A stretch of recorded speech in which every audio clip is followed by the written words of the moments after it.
Kasal ko to, kaya kung ayaw mong sumunod sa rules, huwag kang umattend. Hi Pocoyo Confessions, tawagin niyo na lang akong Joy May. 27 years old na ako at taga Pampanga. Ikakasal na ako ngayong darating na December at dapat excited lang ako sa preparations. Pero eto ako, namomroblema. Hindi sa gown ko, kundi sa gown ng girlfriend ng tatay ko. Ang papa ko, 55 years old na siya at 2 taon niyang girlfriend itong si Carons, 42 years old. Sa totoo lang, hindi naman siya masama. Mabait kung mabait. Pero alam niyo yung tipong may main character syndrome? Yung parang lahat ng eksena, kailangan siya ang bida? Ganon siya. Isang gabi this week, kumakain kami ng dinner kasama sila papa. Bigla niyang sabi, "Ay, Joy May, I already bought my gown for your wedding. Ang ganda, promise." Proud pa niyang pinakita yung picture sa phone niya. At halos malaglag yung kaldereta sa plato ko. Diyos ko, kulay puti. Hindi lang basta puti.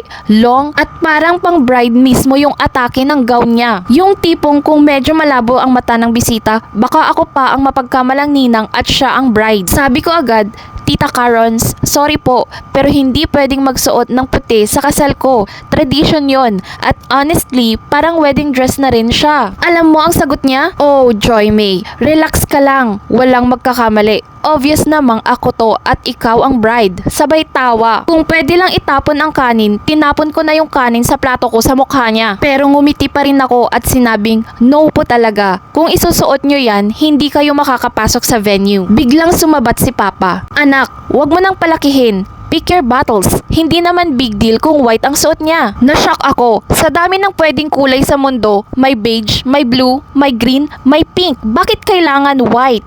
Tapos ako pa ang harsh, ako pang tinawag na bridezilla. Ngayon, nagkakalat si Caron sa pamilya na OA daw ako. Masyado daw akong istrikta at sinisira ko raw ang happy vibes ng kasal. At si Papa, medyo kampi sa kanya. Kesyo daw nagtithreat ako. Ewan ko ba, pero para sa akin, hindi ito simpleng kulay lang. Boundary ito, respeto ito. Hindi ko hiningi na magbayad siya sa kasal. Hindi ko hiningi na mag-ayos siya ng wedding cake. Simple lang ang hiningi ko. Ang hiningi ko lang, huwag siyang sumuway sa pinaka-basic na rule. The bride wears white and only the bride. Alam nyo, minsan naiisip ko, baka nga hindi siya kasal kay Papa ay dahil gusto niya laging siya ang nasa spotlight. Ngayon pa, sa araw ng dapat ako ang bida, gusto pa niyang agawin? Buti na lang lahat ng friends ko at fiancé ko kampi sa akin. Ang sabi pa nga ng fiancé ko, kung talagang gusto niyang mag-white, edi maghintay siya naman ang ikasal at doon na-realize, tama ako. Hindi ako OA, hindi ako bridezilla.